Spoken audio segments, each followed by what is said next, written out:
Ada begitu banyak denominasi gereja di Indonesia, masing-masing punya gaya beribadah, doktrin, dan program unggulan tersendiri.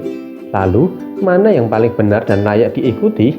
Sebelum menjawab pertanyaan ini, mari kita cari tahu apa itu gereja sesungguhnya. Banyak gereja berlomba-lomba membangun gedung gereja yang megah dengan sound system lengkap, full AC, full lighting, videotron raksasa, berbagai ornamen, lukisan, lambang salib raksasa, bahkan patung-patung tokoh Alkitab. Ada juga gereja yang begitu mengagungkan pendeta atau pastor tertentu, sampai-sampai jemaat tidak mau gereja jika pastor favorit mereka tidak ada. Dan banyak orang beranggapan semakin megah dan indah gedungnya menunjukkan bahwa gereja ini layak karena diberkati Tuhan berlimpah-limpah.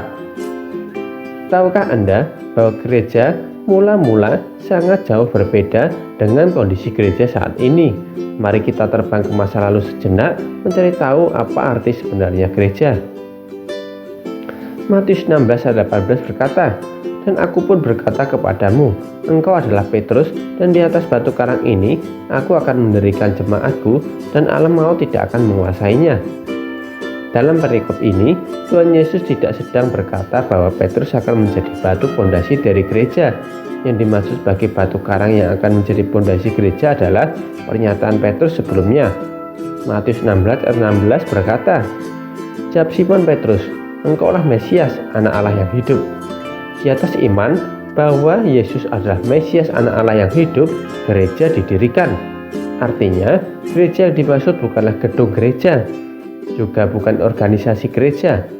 Gereja sebenarnya adalah orang-orang percaya yang berkumpul, saling menguatkan iman, dan saling melayani satu sama lain di dalam Kristus, dimanapun mereka, baik di rumah, di tempat terpencil, di luar ruangan, ataupun sekedar di kamar rumah. Sama seperti ratusan orang yang mengikut Yesus kemanapun Yesus pergi, baik di bukit, di pinggir laut, di rumah-rumah orang kecil, juga di bait suci, karena gereja adalah tempat di mana Yesus menjadi pusat segala sesuatu, bukan gedung fisik. Setelah kenaikan Yesus, gereja berdiri dan disebut sebagai orang Kristen, artinya pengikut Kristus.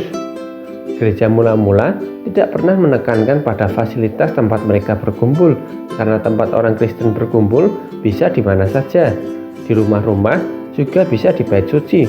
Berbeda dengan jemaat saat ini yang menekankan pada tempat fisik. Jika gedung gereja kurang dingin, protes, sound system dan kurang meriah dikritik, pengkhotbah mengkhotbahkan hal yang keras tersinggung.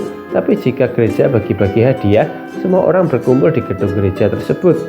Karena gereja bukan masalah gedungnya, organisasinya, fasilitasnya, pengkhotbahnya, lagunya, programnya, tapi tentang siapa yang ditinggikan di tengah jemaat berkumpul.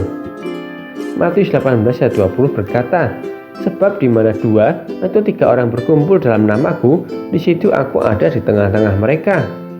Masalahnya, kondisi gereja modern saat ini sangat jauh berbeda dengan jemaat mula-mula. Gereja mula-mula tidak pernah mempedulikan tempat mereka berkumpul. Fokus mereka bukan pada tempat fisik, tapi sesamanya.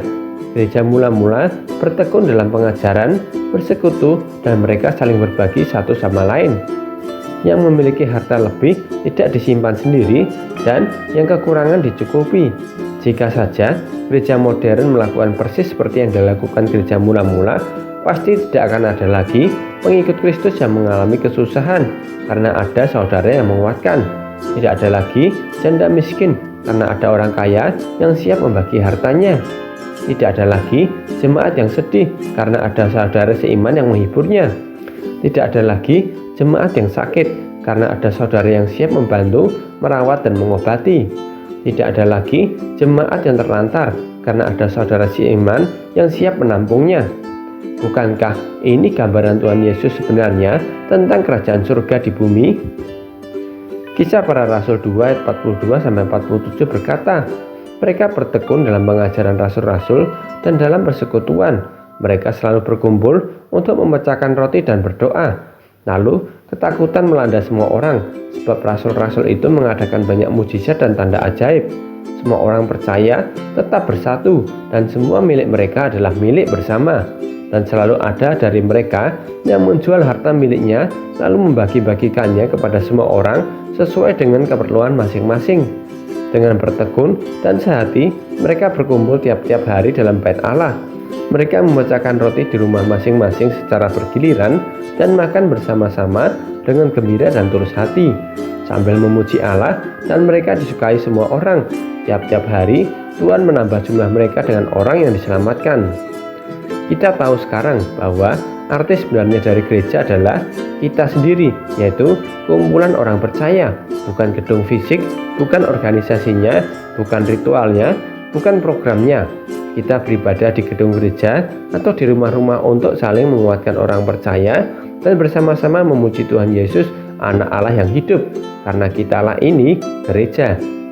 1 Korintus 3:16 berkata, "Tidak tahukah kamu bahwa kamu sekalian adalah bait Allah dan bahwa Roh Allah diam di dalam kamu?"